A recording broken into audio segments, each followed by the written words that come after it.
Boa noite. Prazer, né? Novamente estamos aqui estudando a palavra do nosso Deus, classe aliança, igreja. É com muito prazer mesmo. E temor e tremor no coração. Podemos estar compartilhando e na esperança que logo, logo estaremos juntos ali no templo, no culto, logo depois separando em classe. É o que nós aguardamos também ansiosamente. Bom, boa noite a todos, boa noite àqueles que nos acompanham pela internet, a todos, né? Porque especificamente a nossa classe, óbvio, né? Nós estamos até aparece lá a menção da classe de jovens, né? Mas todos são bem-vindos, eu saúdo com a graça e a paz do nosso Senhor Jesus. Então vamos ter mais uma aula de escola dominical. Espero que todos sejam edificados, todos sejam abençoados pela palavra de Deus que nós estaremos compartilhando nesta noite. Sejam bem-vindos. Então, a nossa lição é a lição 12, com o tema A Crucificação de Cristo. Nós temos várias passagens no Evangelho de João, João 12, João 13, 18 e 19. E como nós vamos dar continuidade, né, ao próximo sábado, falando da ressurreição de Jesus, né, mais voltado ao capítulo 18 e 19, nós vamos dar uma ênfase maior, fazer uma retrospectiva daquilo que já estudamos também, capítulo 12 e 13. Então eu vou começar a ler no 12. Isso. Tudo bem, Jean? A gente vai voltar um pouquinho na realidade, que a gente já tinha avançado, a gente estava no Getsemane, né, que antecedeu a prisão de Jesus. Mas a gente vai voltar um pouquinho uma semana antes, né, no domingo que antecedeu a prisão de Jesus, prisão, crucificação e morte e a ressurreição de Jesus. Vamos estar falando um pouquinho dessas passagens, então. Deixa eu abrir aqui um pouquinho mais a claridade.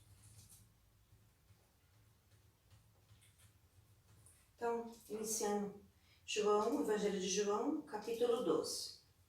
6 dias antes da Páscoa, foi Jesus para Betânia, onde estava Lázaro, a quem ele ressuscitara dentre os mortos. Disseram-lhe, pois, ali uma ceia, deram-lhe, pois, ali uma ceia. Marta servia, sendo Lázaro um dos que estavam com ele à mesa. Então Maria, tomando uma libra de bálsamo de nardo puro, muito precioso, ungiu os pés de Jesus e os enxugou com seus cabelos e encheu-se toda a casa com o perfume de bálsamo. Mas Judas Iscariotes, um dos seus discípulos, o que estava para atraí-lo, disse: Por que não se vendeu este perfume por 300 denários e não se deu aos pobres? Isso disse ele, não porque tivesse cuidados dos pobres, mas porque era ladrão e, tendo a bolsa, tirava o que nela se lançava. Jesus, entretanto, disse: Deixa que ela guarde isso para o dia em que me embalsamarem. Porque os pobres sempre os tendes convosco, mas a mim nem sempre me tendes. Sobre numerosa multidão dos judeus de Jesus, judeus que Jesus estava ali, e lá foram, não só por causa dele, mas também para verem Lázaro, a quem ele ressuscitara dentre os mortos. Mas os principais sacerdotes resolveram matar também Lázaro, porque muitos dos judeus, por causa dele, voltavam, crendo em Jesus. No dia seguinte, a numerosa multidão que viera à festa, tendo ouvido que Jesus estava de caminho para Jerusalém, tomou ramos de palmeiras e saiu ao seu encontro, clamando: Hosana, bendito que vem em nome do Senhor, o que é o Rei de Israel. E Jesus, tendo conseguido um jumentinho, montou-o, segundo está escrito: Não temas, filhas de Sião, eis que o teu rei aí vem, montado em um filho de jumenta. Seus discípulos, a princípio, não compreenderam isso. Quando, porém, Jesus foi glorificado, então eles se lembraram de que estas coisas estavam escritas a respeito dele, e também o que isso lhe fizeram. Dava, pois, testemunho disto a multidão que estivera com ele, quando chamara Lázaro do túmulo e o levantara dentre os mortos. Por causa disso, também a multidão lhe saiu ao encontro, pois ouviu que ele fizera este sinal. De sorte que os fariseus disseram entre si: vede que nada aproveitais. Eis aí vai o mundo após ele. Ora, entre os que subiam para adorar durante a festa, havia alguns gregos. Estes, pois, se dirigiam a Felipe, que era de Betsaida, da Galileia, e lhe rogaram: Senhor, queremos ver Jesus. Filipe foi dizê-lo a André, e André a Filipe o comunicaram a Jesus. Respondeu-lhe Jesus: é chegada a hora de ser glorificado o Filho do Homem. Em verdade vos digo, se o grão de trigo caiu na terra não morrer, fica ele só, mas se morrer, produz muito fruto. Quem ama a vida, perdê-a. Mas aquele que odeia a sua vida neste mundo, preservá-la para a vida eterna. Se alguém me serve, siga-me, e onde eu estou, ali estará também o meu servo. E se alguém me servir, o Pai o honrará. Agora está angustiada a minha alma. E que direi eu? Pai, salva-me desta honra. Mas, precisamente, com este propósito vim para esta hora. Pai, glorifica o teu nome, então. Veio uma voz do céu. Eu já o glorifiquei e ainda o glorificarei. A multidão, pois, que estava ali, tendo ouvido a voz, dizia ter havido um trovão. Outros diziam: foi um anjo que lhe falou. Então explicou Jesus: não foi para mim que veio esta voz, e sim por vossa causa. Chegou o momento de ser julgado este mundo, e agora o seu príncipe será expulso. E eu, quando for levantado da terra, atrairei todos a mim mesmo. Isso dizia, significando de que gênero de morte estava para morrer. Replicou-lhe, pois, a multidão: nós temos ouvido a lei que o Cristo permanece para sempre. E como dizes tu ser necessário que o Filho do Homem seja levantado? Quem é esse Filho do Homem? Respondeu-lhe Jesus: ainda por um pouco a luz está convosco. Andai enquanto tendes a luz, para que as trevas não vos apanhem, e quem anda nas trevas não sabe para onde vai. Enquanto tendes a luz, crede na luz, para que vos torneis filhos da luz. Jesus disse essas coisas e, retirando-se, ocultou-se deles. Agora o capítulo 13, né? Capítulo 13, do 21 até o 38. Então vocês continuam acompanhando aí pela a leitura, né? A leitura, onde vocês estiverem aí. Então, a partir do verso 21, no capítulo 13, diz o seguinte: dita estas coisas, angustiou-se Jesus em espírito e afirmou: em verdade vos digo que um dentre vós me trairá. Então os discípulos olharam uns para os outros sem saber a que ele se referia. Ora, ali estava conchegado a Jesus um dos seus discípulos, aquele a quem ele amava. A esse fez Simão Pedro o sinal, dizendo: pergunta a quem ele se refere. Então aquele discípulo, reclinando-se sobre o peito de Jesus, perguntou-lhe: Senhor, quem é? Respondeu Jesus: é aquele a quem eu der o pedaço de pão molhado. Tomou, pois, um pedaço de pão e, tendo-o molhado, deu-o a Judas, filho de Simão Iscariotes. E após o bocado, imediatamente entrou nele Satanás. Então disse Jesus: o que pretendes fazer? Faze-o depressa. Nenhum, porém, dos que estavam à mesa percebeu a que fim lhe dissera isto. Pois, como Judas era quem trazia a bolsa, pensaram alguns que Jesus lhe dissera: compra o que precisamos para a festa, ou lhe ordenara que desse alguma coisa aos pobres. Ele, tendo recebido o bocado, saiu logo e era noite. Quando ele saiu, disse Jesus: agora foi glorificado o Filho do Homem, e Deus foi glorificado nele. Se Deus foi glorificado nele, também Deus o glorificará nele mesmo, e glorificá-lo-á imediatamente. Filhinhos, ainda por um pouco estou convosco, buscar-me-eis, e o que eu disse aos judeus também agora vos digo a vós outros: para onde eu vou, vós não podeis ir. Novo mandamento vos dou, que vos ameis uns aos outros, assim como eu vos amei, que também vos ameis uns aos outros. Nisto conhecerão todos que sois meus discípulos, se tiverdes amor uns aos outros. Perguntou-lhe Simão Pedro: Senhor, para onde vais? Respondeu-lhe Jesus: Para onde vou não me podes seguir agora, mais tarde, porém, me seguirá. Replicou-lhe Pedro: Senhor, por que não posso seguir-te agora? Por ti darei a própria vida. Respondeu Jesus: Darás a vida por mim? Em verdade te digo que jamais cantará o galo antes que me negues 3 vezes. Amém. É a palavra do nosso Deus. Isso. Então nós vemos aí a narrativa da vida, de todo o Evangelho de João, a narrativa da vida, do ensino e também a obra de Cristo. E a gente vê que tudo isso se encaminha para a sua morte, né? Para o desfecho final, que é exatamente a crucificação de Jesus. Isso. O Evangelho de João, né, principalmente, dedica 8 dos seus 21 capítulos a uma única semana. Enquanto que os evangelhos sinópticos, né, que Mateus, Marcos e Lucas, traçam uma trajetória desde o seu nascimento, passando, no caso de Lucas, até pela sua infância, pouca coisa, mas fala alguma coisa da sua infância, João ele é bem sucinto. Então ele fala, tem as passagens, né, do batismo, né, de João Batista, alguns encontros que Jesus teve, né, com a mulher samaritana, com o Nicodemos. Isso. Mas do 12 ao 19 trata apenas de uma semana. Então vocês veem que o Evangelho de João, do capítulo 12 até o capítulo 19, trata-se de apenas uma semana. Ou seja, a partir daquilo que a Beth leu, né, ou seja, aquele almoço que estava tendo na casa de Judas, que foi provavelmente no domingo, sim. que estava aí no comecinho da Páscoa, né, porque a Páscoa tem uma duração de 7 dias.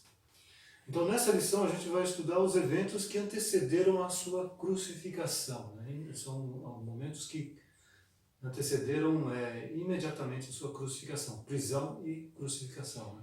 Entendendo dos planos, assim, que se aprofundando dentro dos textos, né? O decorrer da morte, Jesus ensinando da vinda da sua morte, ressurreição, né? A profundidade de tudo isso que o Senhor trabalha no coração de todos que nós estamos estudando, né? Aqueles que estão nos recebendo nas suas casas, porque veremos nesses estudos quanto Deus é em relação ao seu amor para com eles, né? A questão da morte e ressurreição, que é a de vida que nós vamos estudar no próximo capítulo, quão profundos são esses estudos para nós, e tantos outros estudos, mas em particularmente a questão da morte de Jesus e a sua ressurreição. Né? Então, que tenhamos um bom estudo mesmo. Né? Então, vamos partindo para o primeiro. Você leu 12 do 1 ao 36, né, que é exatamente a preparação para a morte em duas localidades. Né? Primeiro você leu lá em Betânia, né, a preparação, e Jerusalém, né? E depois nós vamos falar um pouquinho de Jerusalém. Então, em Betânia. Aqui em Betânia, eles estavam comemorando, né? Falam apenas 6 dias, faltavam 6 dias para a Páscoa, Jesus seria sacrificado como cordeiro pascual. Mas o que marca ali também, nessa passagem em Betânia, foi o convite ali, aquele jantar, né? Lá com a família de Lázaro, não é isso? Mesmo que todos ali também queriam saber quem era esse ex-morto, Jesus estava ali e muitos ali, sacerdotes que ouviram também dessa reunião que houve, né, resolveram tanto matar Jesus como o próprio Lázaro, né, porque testemunhava daquilo que tinha ocorrido, dos sinais de Jesus mesmo, né, um milagre. Então nós vamos estudar um pouco sobre esse convite, essa refeição que foi ali preparada, né, na casa do leproso Simão, né, Marcos 14, 3. Você abre lá ou eu abro mesmo? Quem chegar primeiro, né? Tá. Ele vai falando da menção, né? Que quando ele chega à mesa, ali está ali a mesa, né? No 12:2, aparece quem? Maria, né? Vamos ver lá? Marcos 14, 3. Versículo 3. Então vai falar mesmo, Marcos fala mais ou menos a mesma coisa, né? Estando ele em Betânia, reclinando-se à mesa em casa de Simão, o leproso, veio uma mulher trazendo um vaso de alabastro com um preciosíssimo perfume de nardo puro, e quebrando o alabastro, derramou o bálsamo sobre a cabeça de Jesus. Só um destaque, né, Beth? Nós temos aquele quadro sobre a Santa Ceia, né? Ceia, Todos né? estão Os- perfilados, um do lado do outro, né? Jesus no meio, e lá estão Os 12, né? os seus discípulos, né? Discípulos. Os seus apóstolos. Mas na realidade, dentro desse contexto, nesse período, a mesa era um móvelzinho baixo, em formato de U, em que todos se deitavam praticamente, né? Se reclinavam sobre o braço esquerdo para ter o braço direito Ficar livre livre para ali, comer né? o seu alimento. Então é uma posição semi-deitado que Jesus se encontra, né? E aí sucessivamente, né? Existia uma colocação, né, da importância, provavelmente Simão seria o primeiro, e em termos de importância, né, o hóspede o convidado mais importante, aí até chegar ao último, né? E isso é Uma basicamente particularidade uma muito tradição, importante, né? Porque a gente exatamente. olha o quadro, imagina uma mesa assim, né? Uma mesa com todos os discípulos, Jesus ali a ceia, aquele pão, né? Aquelas uvas, né? Você vê o quadro Então, representa, não, né? mas não é bem assim, não havia provavelmente essa fartura, né? Porque você vê que havia o pão e As havia louças, pão né? triturado, o vinho triturado com algumas frutas, né? Para ser Molhada ali, molhado, né? né? No Antigamente pão. se fala chuchar o pão, né? É. E ali era um encontro onde estava Lázaro, Marta servindo ali, né? E Maria se posicionou diante, né? Teve uma atitude de ungir, né, os pés de Jesus e secar com os seus próprios cabelos. E ali houve vários burbúrios, né, que a gente vai estar observando agora, Jesus né? não a criticou, não fez qualquer Mas houve a manifestação de quem? censura, né? Né? Mas houve De de Judas, né? Jesus ele até cita, né, que ali havia uma espécie de, sem ela saber, ela estava meio que preparando Jesus aí para aquilo que viria a acontecer com ele, ou seja, a sua morte, né? Certo. A questão do sepultamento, que eles Isso. preparavam o corpo, né? Aqueles ungüentos. Porque no momento certo não haveria tempo, né? Quando Jesus é Muito retirado rápido. da cruz, devido ao fato de estar próximo à chegada do sábado, eles tiveram que já colocar diretamente no túmulo, né? Sem o preparo. E uma outra curiosidade muito bacana que você depois você comentou outro dia sobre o perfume, da onde foi e da onde veio, né? Foi onde originário da que região veio esse perfume? Porque também ele era um perfume caro, né? O vasilhame onde ele era ali depositado, tudo tem O né? alabastro era uma cerâmica, né? Então o que se fazia o invólucro do perfume, o rótulo, o frasco do E perfume. frasco. E a questão do O perfume. nardo, esse nardo puro, diz que é de uma região o próprio texto vai dizer que é uma região distante, né? Na realidade ele nasce no norte da Índia, precisamente no Himalaia.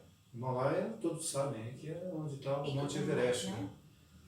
Fica naquela região ali do Tibete, né? Provavelmente no norte da Índia, né? Porque é aquela região que é entre a Índia e a China, né? Então tem ali a cordilheira do Himalaia, onde tem o Monte Everest. É de lá, então cerca de mais ou menos 1000 quilômetros de distância. Muito longe, né? Para aquele período, certamente era A muito distância, distante. né? Não temos como mensurar, né? Muita coisa E a vinha questão de lá, né? E os Muitas, transportes, como que né, o transporte, né?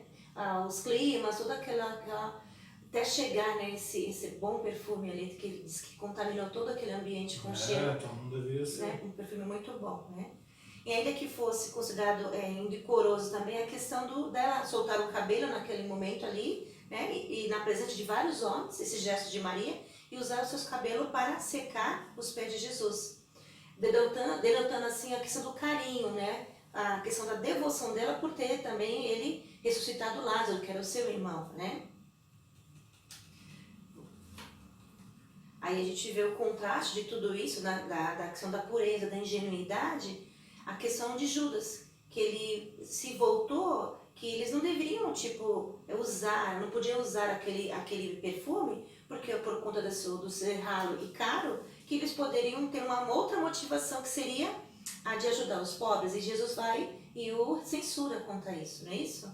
É como um bom tesoureiro, ele sabia exatamente o valor daquilo que estava sendo utilizado, né? 300 denários, né? Cerca de aquela quantidade desse nardo puro era o equivalente a 300 denários. Né? Então, só para facilitar uma ideia, só para você ter uma ideia do valor, o denário era o valor que era pago por um dia de trabalho, um jornaleiro. Né? Então, a pessoa trabalhava um dia recebia um denário. Então, era o equivalente a um dia de trabalho.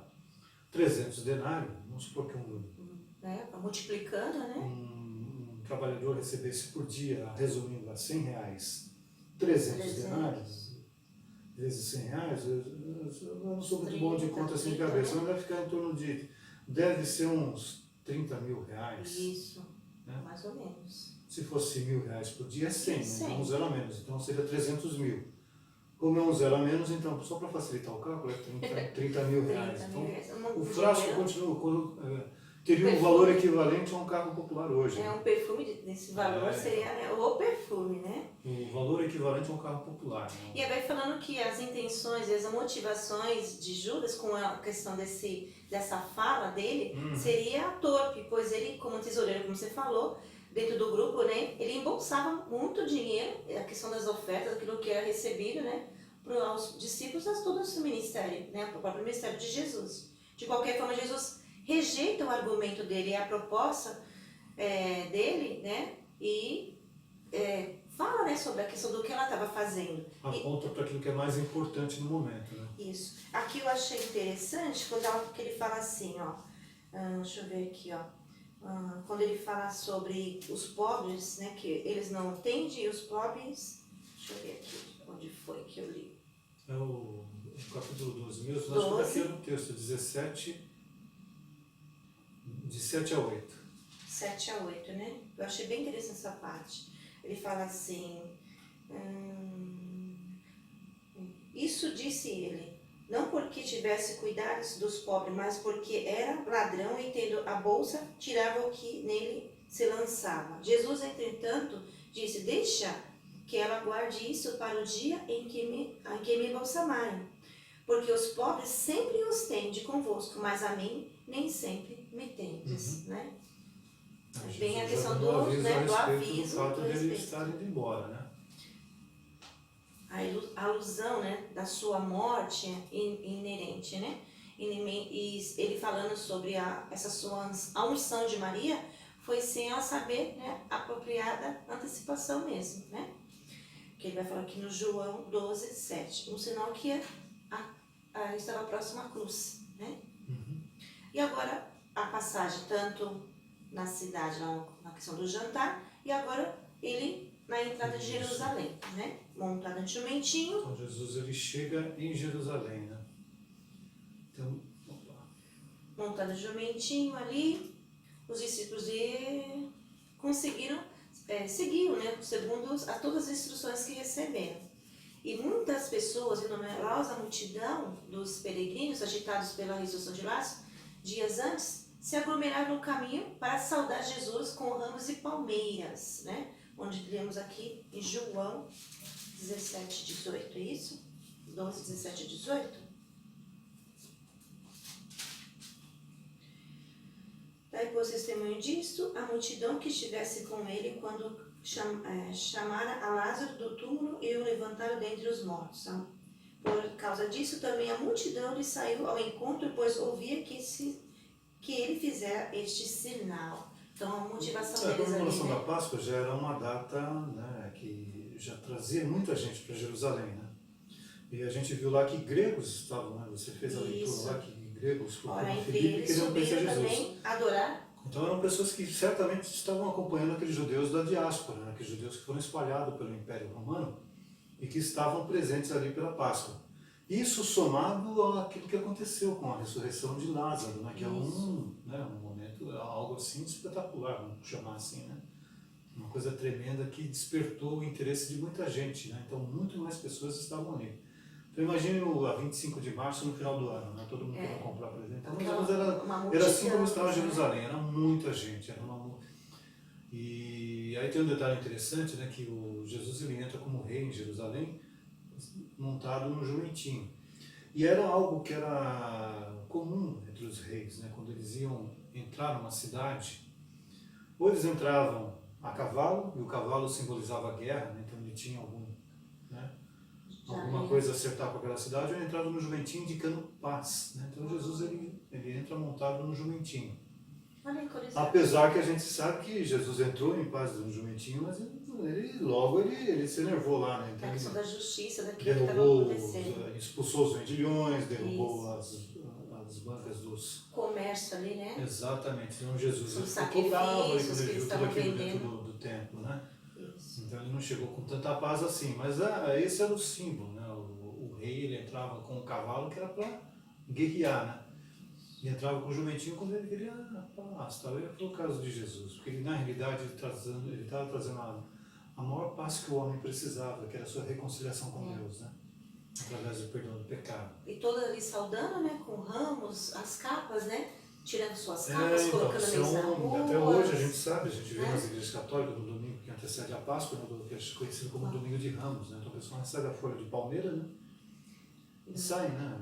E levam para casa. Uns levam para casa, para aquele final, todo aquele ano, no outro ano, e isso é uma tradição, né? uma tradição que tem a Igreja Católica, né? Que certamente remonta desde esse período, né? Ou próximo a ele, porque a morte de Jesus. E todos aclamando, né? O Rei de Israel, salva-nos, Hosana, né? E a gente vai observando e tentando pensar, medir ou imaginar, né, na nossa mente como que seria tudo aquilo que estava acontecendo ali, né? Como você até deu um exemplo de um grande grupo, como lá em São Paulo, né? A 25 de março mesmo. 25 de março, Brás. Isso. E as reações contrastadas com relação aos judeus. O que os líderes ali, os judeus, né? O judaísmo, murmuravam por inveja de Jesus e receio que os romanos se incomodassem com a agitação em torno do rabi ali, né? Do novo rabi, o mestre ali. E no extremo oposto, estrangeiros procuravam Filipe desejando conhecer o mestre, né? Que ali incomodou. Filipe foi lá falar com André e aí teve até Jesus. Não é isso? Então, na realidade, os maiorais lá, judeus, eles sempre quiseram, né? Os fariseus, os escribas, né? O pessoal do Sinédrio sempre quis matar Jesus. Né? Eles só não fizeram isso antes porque o próprio Senhor Jesus não deixou. Não havia chegado a hora. Porque em outros momentos a gente percebe, tentaram jogar Jesus no penhasco, ameaçaram apedrejá-lo e Jesus conseguia se esquivar, ali, né? Até usando daquilo que ele tinha. Mas aí era chegada a hora. Então, não fosse vocês, né? Não fosse vocês que fizeram, não, fui eu que me entreguei, né? Então é Jesus que se entrega naquele momento. Isso. A gente vai observando, eles realmente não pouparam, ali era uma... E eles também, também tem uma ideia assim, né, de que de repente eles não mataram Jesus por conta do fato do Império Romano proibir. Isso. A pena capital realmente era dada pelo Império Romano. Talvez eles não tolerassem que o próprio povo ali empregasse a pena de morte. Né? Mas o fato é que o que impediu eles de tomarem essa iniciativa, de eles próprios matarem Jesus, foi um momento, a Páscoa. Né? Isso. Porque se eles matassem Jesus na sexta-feira, eles só poderiam... É um momento de festa, né? Se eles prendessem Jesus antes, né, eles só poderiam matar Jesus depois da Páscoa. Certo. E eles queriam que acontecesse isso imediatamente. Então eles fizeram toda uma trama, né, para entregar aos romanos, que os romanos tinham, né, eles poderiam empregar essa pena. Então eles fizeram, e a gente vai falar um pouquinho. Vai falar quando chegam lá no jardim, né, a questão de Judas levar ali os soldados, aquele tribunal, aquela farsa no meio da que foi montada, né, pelo né? Sinédrio. A gente vai falar um pouquinho mais sobre isso. Vamos passar então? Falando sobre a questão do clamor das pessoas ali, né? Apesar da multidão, não estava preparada para receber e seguir o mestre crucificado. E seu questionamento sobre levantar o Filho do Homem, levantar o Filho do Homem, expressou sua incredulidade.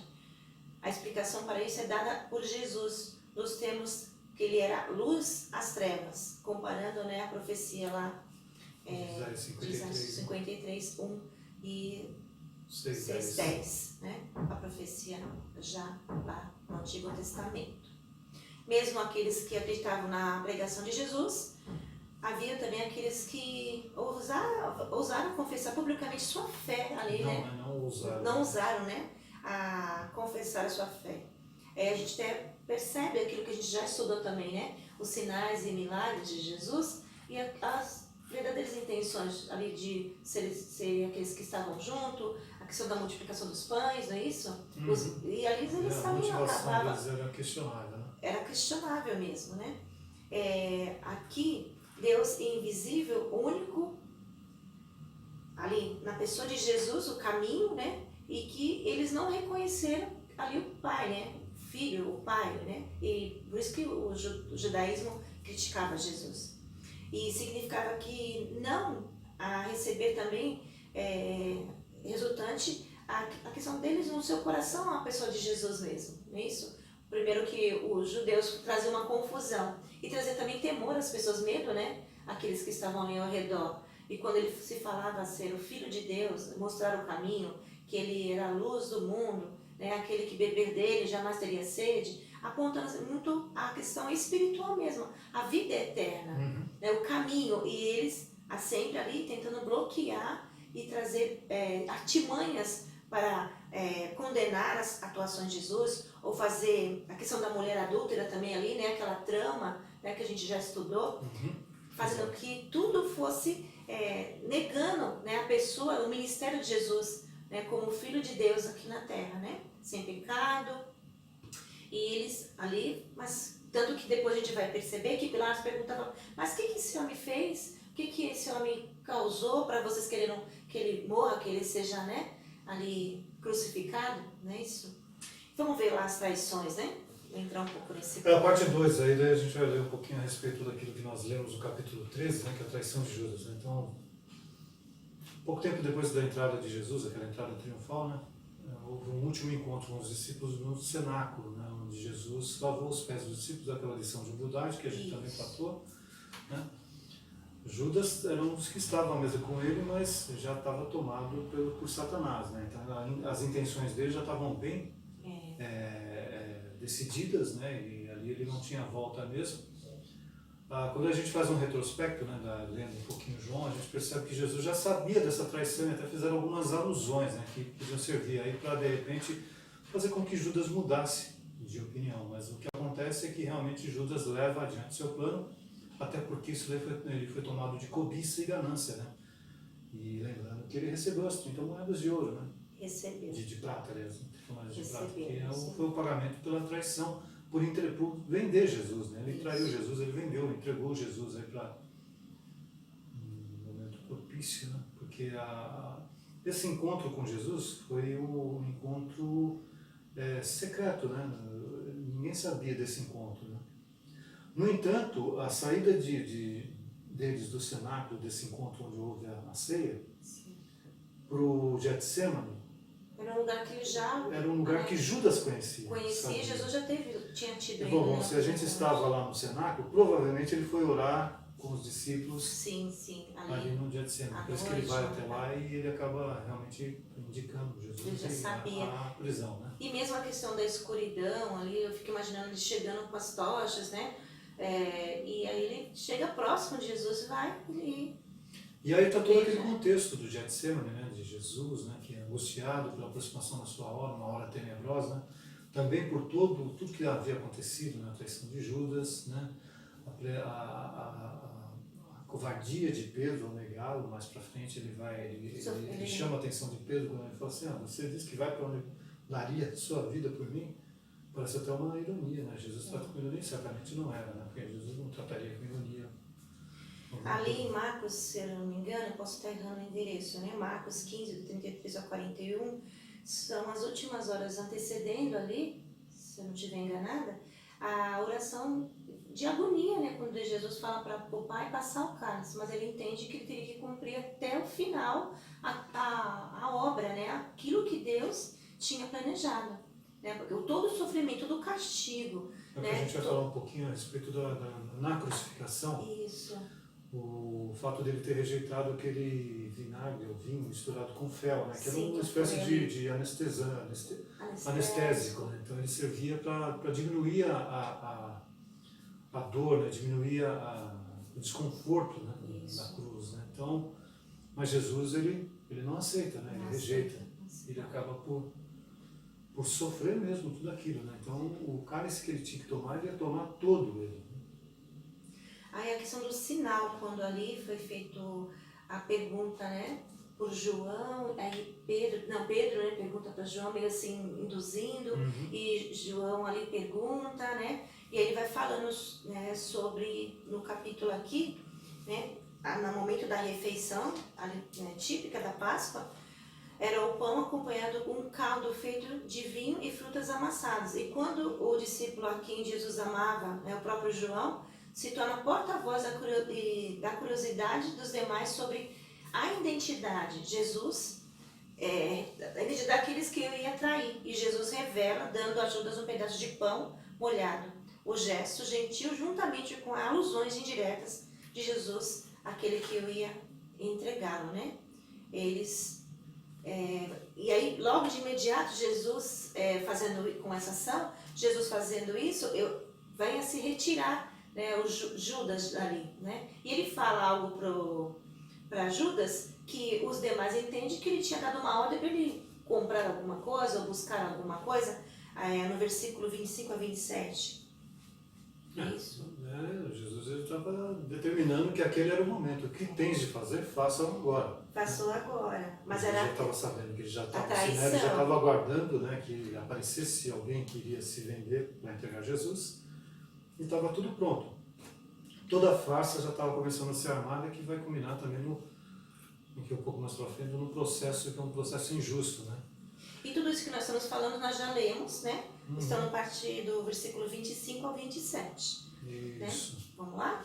A gente vai entrar então, a partir do capítulo 18, a gente vai entrar no processo, naquilo que aconteceu com Jesus, né? Em nenhum momento João retrata Jesus como um mártir indefeso. Jesus não é uma vítima, ele não se vitimiza de modo nenhum, né?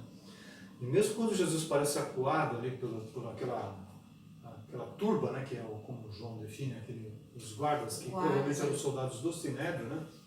Às vezes o pessoal, algumas cenas que a gente assiste, eram cenas do soldado romano prendendo Jesus. Mas o soldado romano é quem cumpre a pena, né? Sim. Quem vai ali prender é uma guarda, que era uma guarda que pertencia, lembrando, e aí vai a gente voltar um pouquinho na história, que havia uma mudança um pouquinho de como funcionava o Sinédrio, né? Ou seja, como funcionava ali o sumo sacerdote. Se a gente volta, por exemplo, na época dos Macabeus, na época de Judas Macabeus, na época do Jonathan Macabeus, que eram num período intertestamentário, né? Então a gente vê isso daí nas Bíblias católicas, que a gente chama de livros apócrifos. São muito interessantes por questões históricas, né? A partir dali, então, é determinado que o sumo sacerdote ele teria uma função também civil, quase que como um rei dos judeus. Então ele iria comandar o exército. Então quando essa turba que aparece é comandada pelo próprio sumo sacerdote, né? E passa a ser perpétua, né? Ou seja, o sumo sacerdote ele passa a ser de pai para filho. Existe uma proteção, uma guarda ali, né? Quando a gente vê que Anás e Caifás são sumos sacerdotes, por que isso acontece? Porque Anás seria um sumo sacerdote vitalício, ou seja, ele teria que ser sumo sacerdote até a morte dele. Mas ele é deposto pelos romanos e quem assume é o genro dele, que é Caifás. Certo. Então quando eles pegam Jesus e o levam para Anás como sumo sacerdote, é porque era como se fosse um respeito, simbolicamente, né? Havia um respeito, né, pela figura dele. Isso, como se fosse um emérito, né? Uma maioral. O sumo sacerdote é mérito, mas ele julga Jesus dentro dos preceitos teológicos, né? Mas depois ele manda para Pilatos, né? Antes ele manda para Caifás, né? Isso. E Caifás, sim, daí ele vai mandar para Pilatos, que manda para Herodes, que manda de volta para Pilatos, e Pilatos tenta tirar o corpo fora, que é covardão, né? Ele vai, eu não vou querer ser, eu não vejo nesse cara aí pena nenhuma, então para não sobrar para mim depois era melhor estar lavar minhas mãos, eu não tenho culpa sobre isso aí que está acontecendo, não. Vamos correr. Então todo esse processo é muito injusto, né? Então Pilatos, inclusive, ele percebe essa farsa toda que foi armada em torno porque assim, as acusações teológicas, quando ele se reúne com Caifás, João ele não entra tanto em detalhes, mas quando você lê em Marcos, você percebe que o que eles tentam acusar Jesus, eles não tem, porque provas, não era consistente aqueles argumentos que eles tinham para acusar Jesus. Até que Jesus cita Daniel 7. Quando é interessante até a gente ler em Daniel 7 que Jesus ele vai falar que a partir do versículo, quando ele ele vai falar a respeito que ele vê o trono, né, aberto, né? Cadê? Onde é que está essa passagem aqui? Que a gente avançou um pouquinho e vamos voltar aqui para João. Não, João 13. João 18, aliás.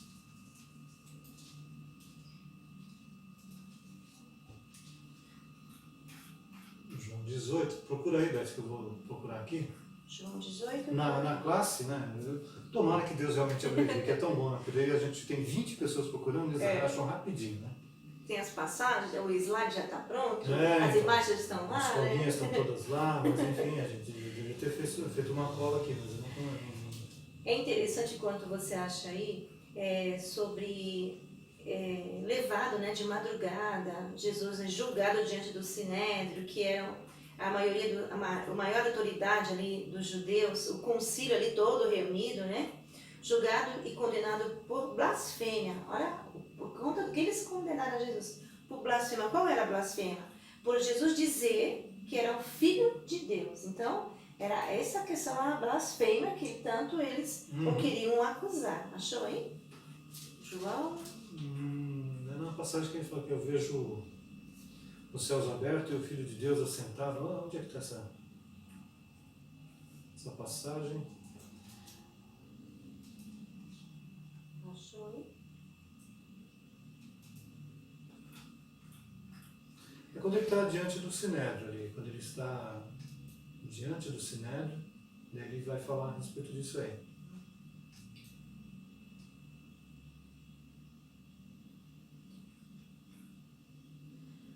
Nessa passagem do Na capítulo, Bíblia não tem, né, na sua Bíblia não tem Jesus perante Caifás? Tem aqui Anás, né? Uhum. Jesus perante Pilatos. Se você pegar Então nessa Marcos, passagem né? aqui, ó, perante Anás, depois ele manda para Caifás.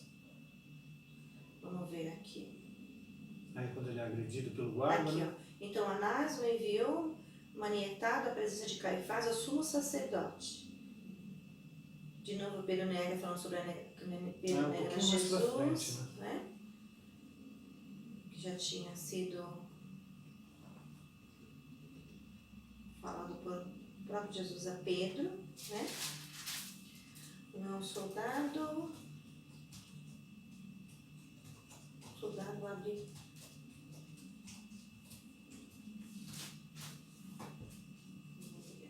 Depois levantou Jesus da casa de Caifás para o petróleo. Era cedo de manhã, eles não entraram no petróleo para não se contaminarem, mas poderam comer a Páscoa. Então Pilatos saiu para lhes falar e lhes disse: que acusações trazer contra este homem? Não é antes ou depois? Não, é antes, é quando ele... Bom, é logo depois de ser preso. Está diante de Pilatos. Poxa vida, contra que o coisa. Evangelho?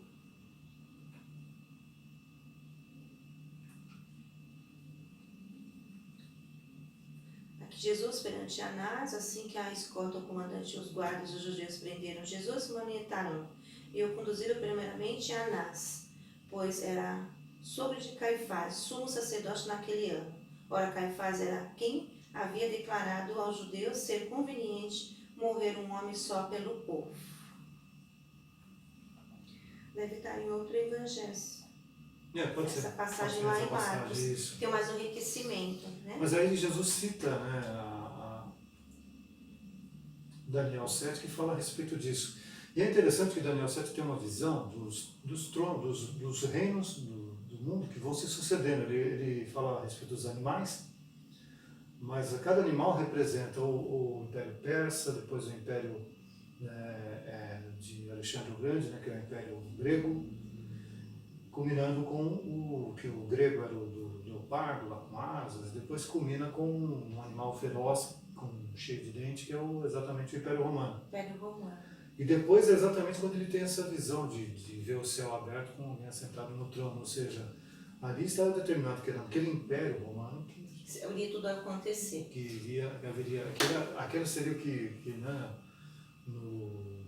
que Paulo chama de plenitude dos tempos, né? Então tudo facilitava para que acontecesse ali, além de ter sido predito por Daniel. Mas eu vou anotar aqui. Isso, depois e na próxima a gente já consegue. traz essa passagem direitinho. E aí a gente entra então exatamente na parte que é o assassinato de Jesus, a partir do capítulo 19. Né? E aí o Evangelho de João indica uma realidade espiritual dessa morte que era injusta. Né? E ele começa, era a Parasceve, né, pascal, né, que é tudo aqueles rituais que antecipavam a Páscoa, o dia da Páscoa. Né? Então se preparava o cordeiro que era servido na Páscoa, já não se colocava mais fermento nos pães, e aí, né? Daí tem a descrição de que era costume carregar só a estaca que era fixada no poste, né? No poste da cruz, né? Que formava ali o desenho da cruz, então, né? aqueles filmes que a gente assiste, né? Aquele filme famoso, né? Que tem o Pagador de Promessa, que ele carrega uma cruz por inteiro. E você vê também, na época da Páscoa, muita gente pagando promessa, carregando aquelas cruzes pesadas. Na realidade, Jesus não carregou a cruz, né? Ele carregou a parte onde ele ficava com os braços presos, não é isso? Pendurado. Depois tem a respeito de, foi na mão mesmo, então um prego, era no punho. Né? Provavelmente era na mão e era amarrado, né? Alguns dizem que... Para sustentar. Para conseguir sustentar, a mão não conseguiria, porque a mão... Rasgaria. Rasgaria não sustentaria o peso do corpo, mas era amarrado também, né? Tanto é que a indicação de Jesus, né? As marcas de Jesus. Marcas de Jesus para Tomé, é isso? Então a gente percebe, toca aqui nas minhas marcas, se bem que ele não é bem preciso falando a respeito da palma da mão, mas enfim... era uma pena que era muito comum naquela época, não era só do Império Romano, né? Império Persa, né? Quando houve uma revolta do Império Babilônico dentro do Império Persa, se disseminou toda essa rebelião e o Império Persa condenou 3.000 pessoas à crucificação. Imagine, né? Meu Deus. Mas tem Alexandre o Grande também, houve uma revolta, também puniu com 2.000 crucificações. Então era um costume de outros povos também, essa certa... No Império Romano, essa pena capital não era aplicada, muito dificilmente era aplicado para o cidadão romano. Né? Até que Pedro foi morto por crucificado. Né? Paulo não foi, Pedro foi decapitado, uma morte rápida. Cortou o cabelo e já era, rapidinho. Mas eles se aplicavam isso muito a escravos. Né? E tem a figura do Espartacus, né? Que o gladiador que fez um levante, né? E juntou um exército poderoso. Né? Até que o Império Romano foi lá e ele acabou destruindo, né? Os que eles prenderam, eles mataram crucificados. Eram assassinados. Fizeram até um filme lá com... O pastor gosta muito de citar o Charlton Heston, né? Mas eu acho que não é o Charlton Heston, é o Kirk Douglas, que faz o papel do Spartacus, um filme mais antigo, mais clássico. Né? E nesse filme do Spartacus ele é preso junto e ele é crucificado também, né? Junto com Eu estava até lembrando do gladiador, né, naquela última cena, até pensando, né, na questão da nossa alma. O gladiador também, né? Um período, só que o gladiador ele não era escravo, né? Ele era o sucessor do imperador, mas ele foi usurpado do trono pelo filho do... E na hora que ele luta ali, né, e derrota o rei, então, a forma que depois a filha, né, que seria a irmã daquele que estava ali no trono, fala que ele deveria ser honrado com sepultamento como um rei, né? Como aquilo que ele merecia. São detalhes assim que a gente fala, poxa vida, né? Um romance, né? O gladiador, no caso, eu não sei nem se foi verídico, mas... É verdade. É um filme. Enfim, é um filme muito bom, por sinal. Muito bom. Muito bom. Vamos lá, a parte então, inicial também, aquele cerco romano lá nos... Maravilhosa, né? O cenário. Muito bem feito. Os soldados, respeitosamente perante... Tem algumas coisas que se cumprem, né? Na crucificação de Jesus, né? Desrespeitosa, né? Haveria divisão, né? A gente tem aí a repartição das vestes dele, que está lá dito, né? Foi falado... Mas a túnica sem costura ali, né? No Salmo 22:18 tem, né? Quando a gente vai lá em Salmo 22:18, deixa eu abrir lá, que fala a respeito exatamente dessa Salmo 22:18.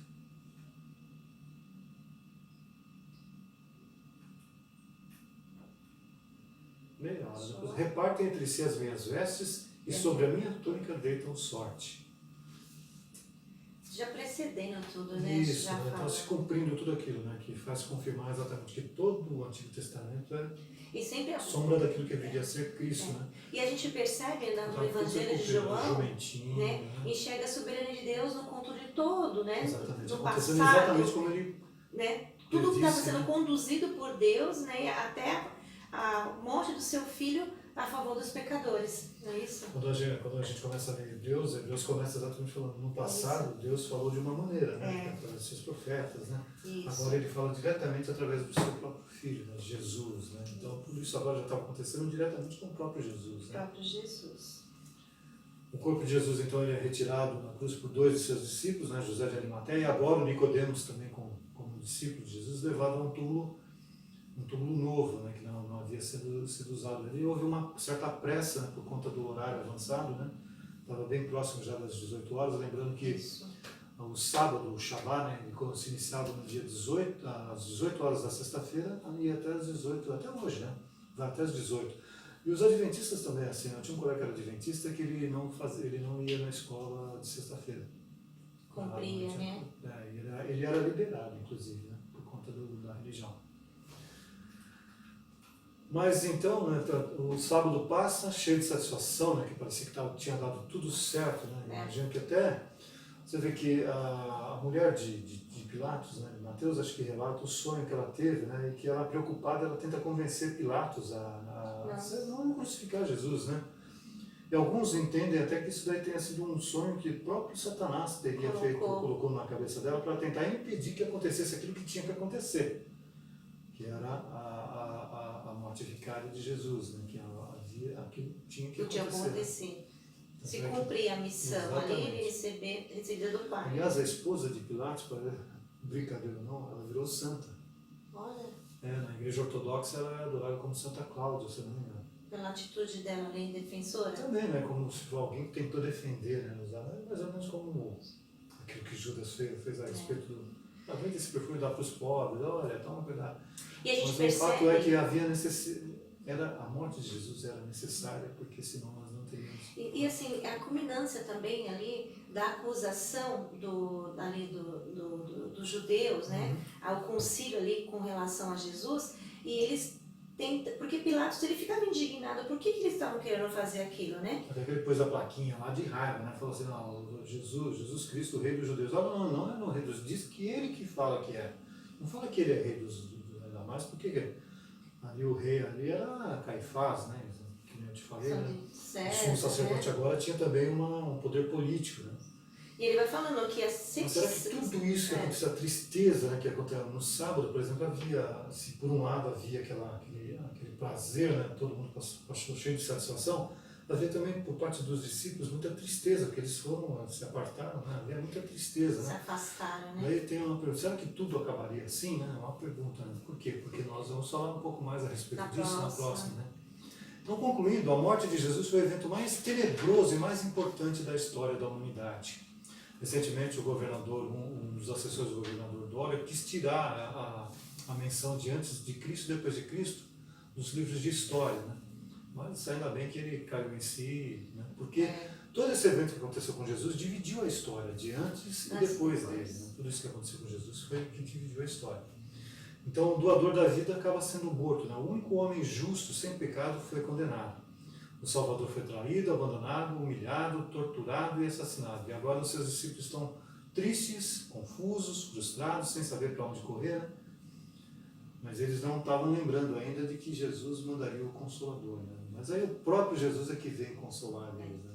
Vocês esperam que Jerusalém, que do alto virá um Consolador, né? que vai indicar o caminho que eles deveriam trilhar. Né? É a questão do Pai estar no controle de todas as coisas e cada detalhe cumprindo conforme o propósito eterno, né? Por isso que a gente tem uma aplicação muito bacana, né? Que é para fazer uma lista dos nossos maiores temores e inseguranças espirituais, e a gente tem que parar para pensar um pouquinho, né? Qual é o temor, qual é a segurança que eu tenho, né?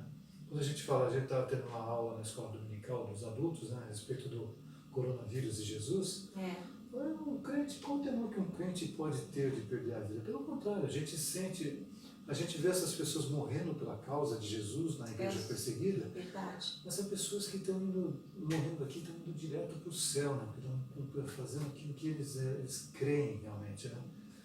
Então, qual o tipo de temor, o tipo de insegurança que a gente poderia ter? Né? Se Deus entregou o seu filho à cruz por nós, por mim, por você aí, O que pode separar a gente do amor de Deus? Né? O que poderia nos derrotar? Né?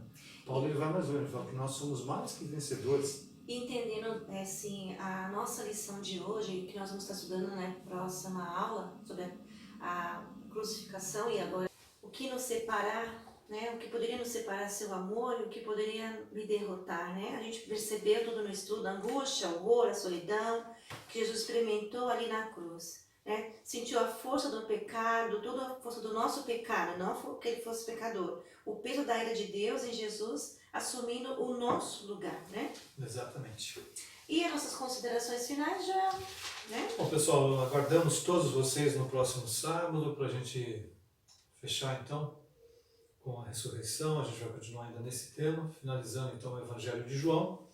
E aí no próximo sábado, não esse outro, o outro sábado a gente vai iniciar uma revista nova, que é essa aqui. Sim. Esperamos todos nos acompanhando, a gente vai estar falando a respeito dessa revista. A nossa classe é a classe Aliança, então eu vou pedir para que todos os jovens, todos aqueles que estão matriculados na nossa classe, procurem eu ou a Beth no domingo e terça-feira, ou então qualquer um na superintendência, ou também a Kátia durante a semana na secretaria, em horário comercial, tá, pessoal? Isso. E desejando a todos uma boa noite, um bom descanso, se Isso. preparando amanhã para a escola dominical. Exatamente. É o dia do Senhor, à noite, né? Culto de adoração ao nosso Deus, 18h30. Que o Senhor abençoe a todos. Um beijo no coração de todos. Um abraço a todos, fiquem com Deus. Tchau, pessoal. Tchau, tchau. Senhor, te agradeço pela vida do Joel e da Beth. Que o Senhor continue abençoando a vida deles, ó Pai, sustentando eles em todos os momentos, dando sabedoria para eles, ó Deus, para nos passar a Tua palavra, Deus, a Tua mensagem.